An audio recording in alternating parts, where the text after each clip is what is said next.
نحمده ونستعينه ونستغفره ونؤمن به ونتوكل عليه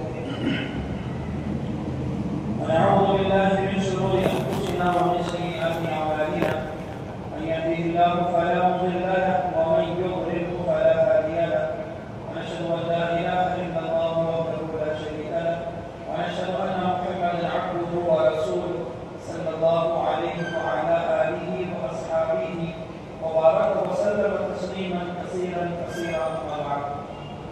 اعوذ بالله من الشيطان الرجيم. بسم الله الرحمن الرحيم. ان الله وملائكته يصلون على النبي يا ايها الذين امنوا صلوا عليه وسلموا تسليما. صدق الله العظيم. وقال النبي صلى الله عليه وسلم من صلى علي واحدة صلى الله عليه عشرا أو كما قال عليه الصلاة والسلام. میرے محترم بھائیوں بزرگوں دوستوں، اللہ جل جلالہ والہ نے مجھے اور آپ کو بلکہ دنیا میں بسنے والے سارے ایمان والوں کو، جو ایمان والے کلمہ شہادت پڑھ کر اللہ رب العزت کو اپنا رب تسلیم کرتے ہیں، یا پھر یہ کہ آقا جناب محمد رسول اللہ صلی اللہ علیہ وسلم کو اپنا رسول مانتے ہیں اور قرآن مجید کو اپنے لیے دنیا و آخرت کی نجات کی کتاب سمجھتے ہیں، ایسے سارے ایمان والوں کو اللہ تبارک و تعالیٰ نے مختلف عبادتوں کا حکم دیا۔ ہم سب جانتے ہیں کہ جب کوئی بندہ کلمہ طیبہ پڑھ کر مسلمان ہوتا ہے تو ایمان لانے کے بعد سب سے پہلے درجے پر اس پر نماز فرض ہو جاتی ہے۔ اگر وہ عاقل و بالغ ہے تو ایسی صورت میں اس پر نماز فرض ہو جاتی ہے، پھر اس پر روزے بھی فرض ہو جاتے ہیں، پھر اگر وہ شریعت کی نظر میں اگر مالدار ہے، صاحب نصاب ہے تو زکوٰۃ اس پر فرض ہو جاتی ہے، پھر اور آگے چل کر اگر مزید اللہ تبارک و تعالیٰ نے اسے اگر مال و دولت سے نوازا تو پھر اس پر حج بھی فرض ہو جاتا ہے۔ اس طرح زندگی کے مختلف دور میں مختلف عبادتیں اللہ رب العزت کی طرف سے ایمان والوں پر لازم کر دی گئی ہیں، لیکن تعجب ہوتا ہے جتنی عبادتوں کا ذکر ہمیں قرآن مجید میں ملتا ہے یا پھر جتنی عبادتوں کا ذکر ہمیں احادیث مبارکہ میں ملتا ہے، کسی عبادت کے متعلق اللہ رب العزت نے یوں نہیں کہا کہ فلاں عبادت میں بھی کرتا ہوں میرے بندو تم بھی کرو۔ مثال کے طور پر لیجیے، نماز کا شریعت میں کتنا بڑا درجہ ہے۔ آقا اکرم صلی اللہ علیہ وسلم نے فرمایا کہ بھائی نماز کا درجہ وہ دین و شریعت میں ایسا ہے جیسا کہ انسان کے بدن میں سر کا درجہ ہوتا ہے۔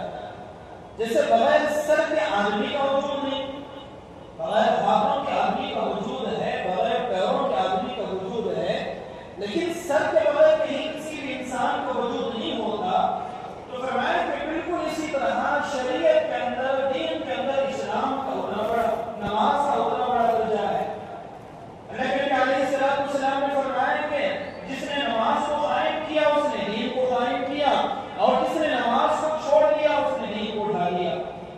قرآن مجید میں 10 مقامات پر اللہ تبارک و تعالیٰ نے اقیموا الصلاۃ کہہ کر نماز کی تاکید کا حکم دیا، اور اللہ کے نبی علیہ السلام نے یہ بھی فرمایا کہ انسان کی موت کے بعد سب سے پہلے نماز کا حساب ہوگا۔ اگر نماز صحیح اور درست نکل آئی تو بقیہ اعمال بھی درست ہوں گے، اگر نماز میں کوتاہی نکلے تو پھر بقیہ اعمال میں ضرور کوتاہی نکلے گی۔ تو نماز کا شریعت میں کتنا بڑا درجہ ہے۔ نماز کسی لمحے معاف نہیں ہے، کھڑے ہو کر پڑھنے کی طاقت نہیں ہے، بیٹھ کر پڑھو، بیٹھ کر پڑھنے کی طاقت نہیں ہے، لیٹ کر پڑھو، لیٹ کر پڑھنے کی طاقت نہیں ہے تو اشاروں سے پڑھو۔ جب تک بندے کے اندر سانس باقی ہے اس وقت تک نماز معاف نہیں ہے، نماز کی معافی کا سوال ہی پیدا نہیں ہوتا۔ اور نماز کا اتنا بڑا درجہ کہ دیگر عبادتیں اللہ تبارک و تعالیٰ نے زمین پر اتاری۔ آقا اکرم صلی اللہ علیہ وسلم مکہ المکرمہ میں ہیں، مکے کی گلیوں میں ہیں، مکے کی وادیوں میں ہیں، حرم کے احاطے میں ہیں، کعبۃ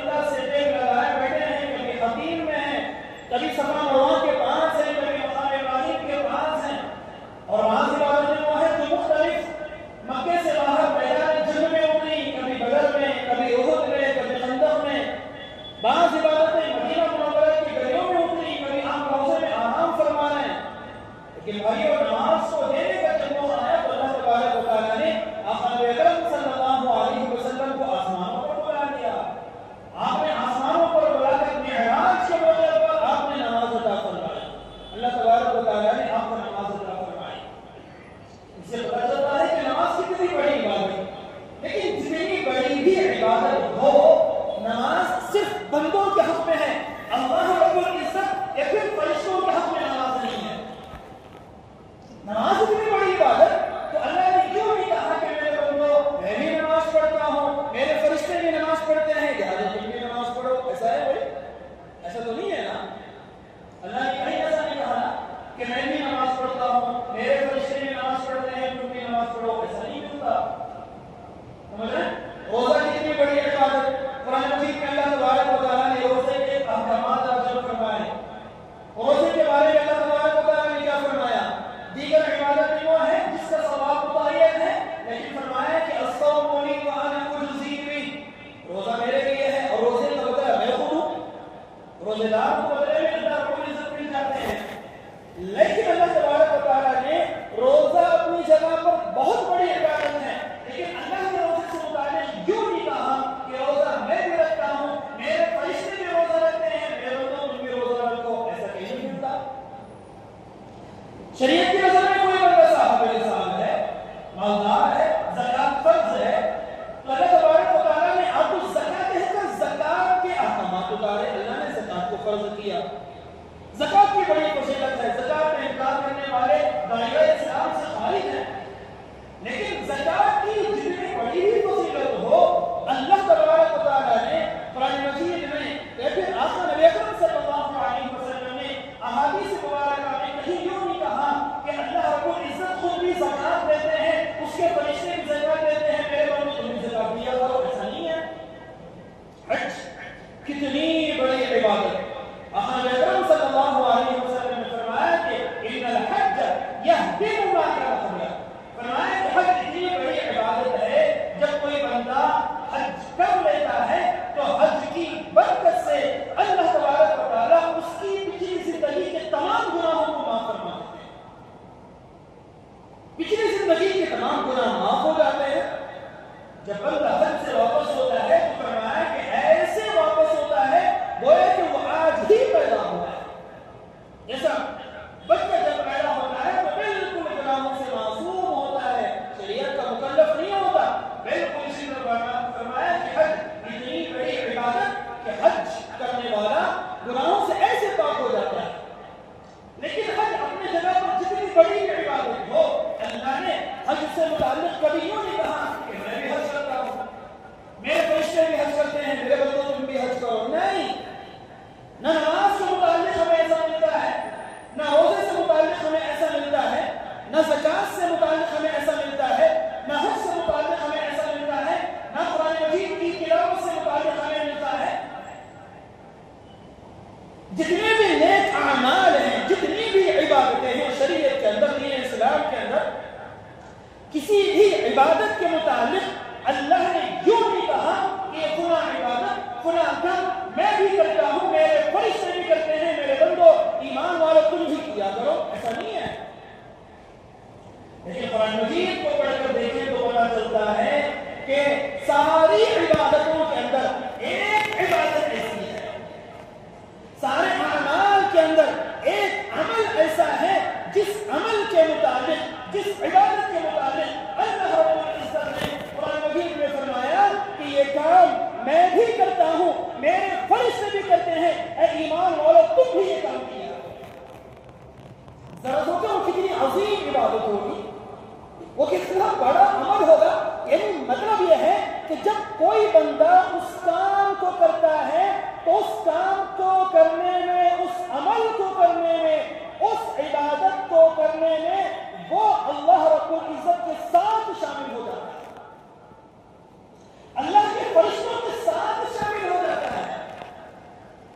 نماز پڑھ رہا ہے تو تنہا نماز پڑھ رہا ہے، اس عمل میں اللہ کی ذات شریک نہیں ہے. روزہ رکھ رہا ہے تو خود روزہ رکھ رہا ہے، اس میں اللہ کی ذات شریک نہیں ہے. زکات ادا کر رہا ہے، حج کر رہا ہے تو خود تنہا کر رہا ہے، اس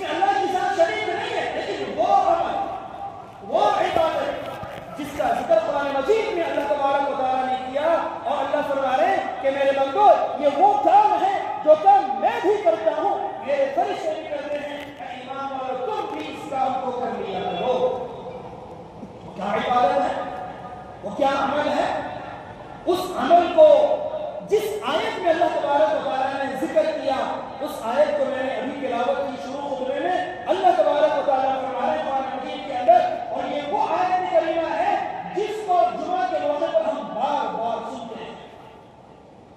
جب بھی کوئی قاضی یا خطیب امام عربی خطبے کے لیے منبر پر چڑھتا ہے تو اس آیت کی ذکر کے بغیر پیچھے نہیں اترتے۔ ہم میں سے بہت سارے لوگوں کو آیت جواب میں ہوگی، اللہ تبارک و تعالیٰ فرما رہے ہیں کہ ان اللہ وملائکتہ یصلون علی النبی، اللہ فرما رہے ہیں کہ بے شک اللہ اور اس کے فرشتے رسول پر درود بھیجتے ہیں۔ ان اللہ وملائکتہ یصلون علی النبی، بے شک اللہ اپنے رسول پر رحمت بھیجتے ہیں، بے شک اللہ اپنے رسول پر درود بھیجتے ہیں۔ صرف اللہ نہیں، فرمایا کہ وملائکتہ، فرمایا کہ اللہ کی ذات کے ساتھ ساتھ اللہ کے جو معصوم فرشتے ہیں وہ بھی رسول پر درود و سلام کا نذرانہ پیش کرتے ہیں۔ یوں کہہ کر آج اللہ تبارک و تعالیٰ نے فرمایا یا ایھا الذین آمنوا، اے ایمان والو، صلو علیہ وسلموا تسلیما، تم بھی رسول کی ذات پر درود و سلام کا نذرانہ پیش کیا۔ علماء فرما رہے ہیں کہ آقا نبی اکرم صلی اللہ علیہ وسلم پر درود شریف پڑھنا، آپ کو درود بھیجنا اتنی بڑی عبادت، اتنا عظیم عمل، اس عمل میں خود اللہ رب العزت بھی شامل ہو جاتے ہیں۔ علماء نے ہمیں بڑی عجیب بات بھی کی، اللہ نے یہ تو کہا نا کہ اللہ اور اس کے فرشتے رسول پر درود و سلام بھیجتے ہیں، اے ایمان والو تم بھی نبی پر درود و سلام بھیجا کرو۔ علماء فرما رہے ہیں اللہ رب العزت درود و سلام کے بھیجنے میں اپنی ذات کو شریک کر کے یہ بتانا چاہ رہے کہ ایمان والو، میرے نبی کو، میرے رسول کو تمہارے درود کی ضرورت نہیں ہے، کیوں؟ اس لیے کہ میں خود اس پر درود بھیجتا ہوں، تمہارے درود کی ضرورت نہیں ہے۔ تم نے میرے نبی پر، میرے رسول پر اگر تم نے درود پڑھا تو میرے نبی کی شان بلند ہو گئی۔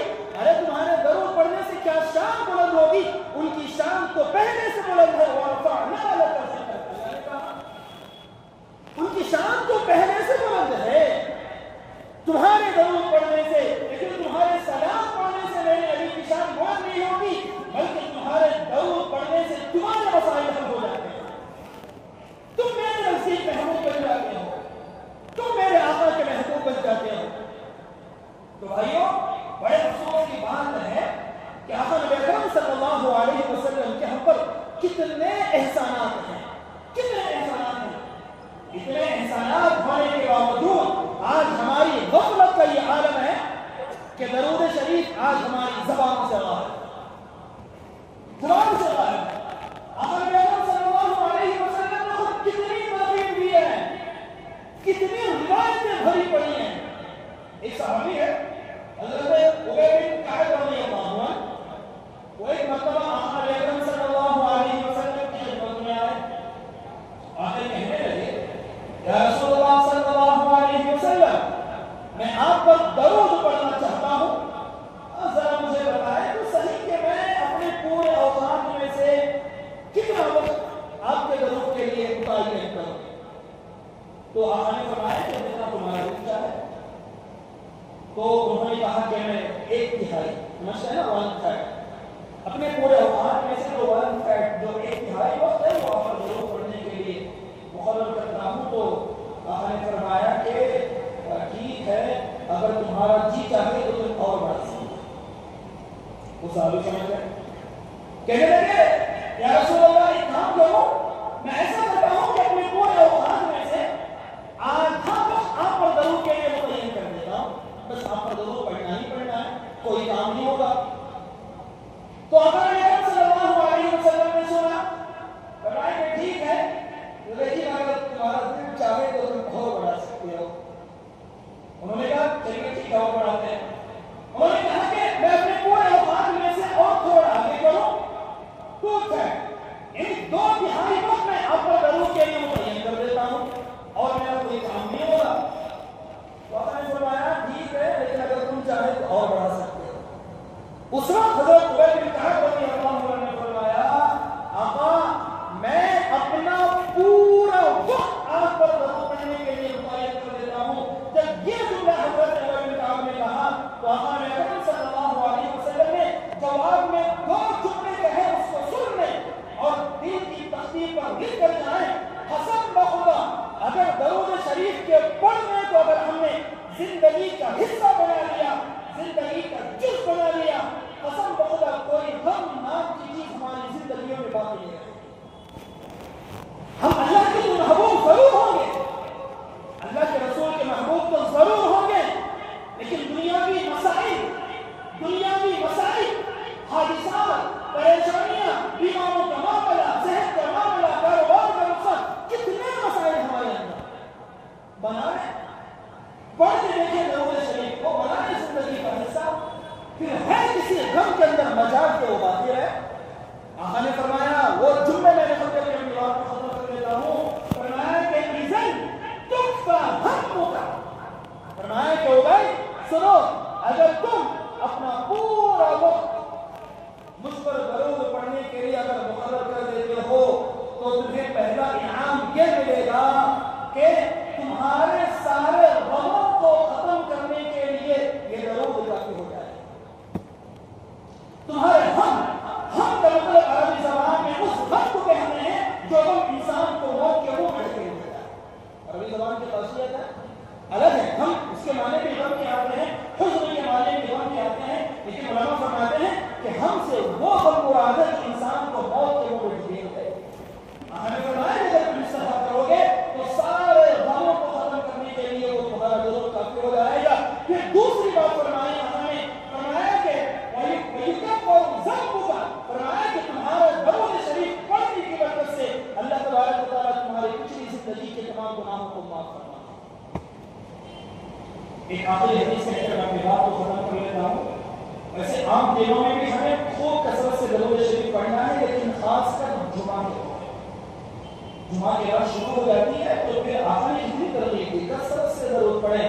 حضرت انس بن مالک رضی اللہ عنہ فرماتے ہیں آقا اکرم صلی اللہ علیہ وسلم نے فرمایا من صلی علی فی لیلۃ الجمعۃ ویوم الجمعۃ, فرمایا کہ جو بندہ جمعہ کے دن میں یا پھر جمعہ کی رات میں درود شریف پڑھتا ہے, بعض روایتوں میں 100 کا عدد ملتا ہے, 100 کا سمجھ رہے ہیں, جو بندہ جمعہ کے دن میں یا پھر جمعہ کی رات میں 100 مرتبہ درود شریف پڑھتا ہے, فرمایا کہ قضى الله له 100 حاجۃ, اللہ تبارک و تعالیٰ اس کی 100 ضرورتیں پوری فرماتے ہیں.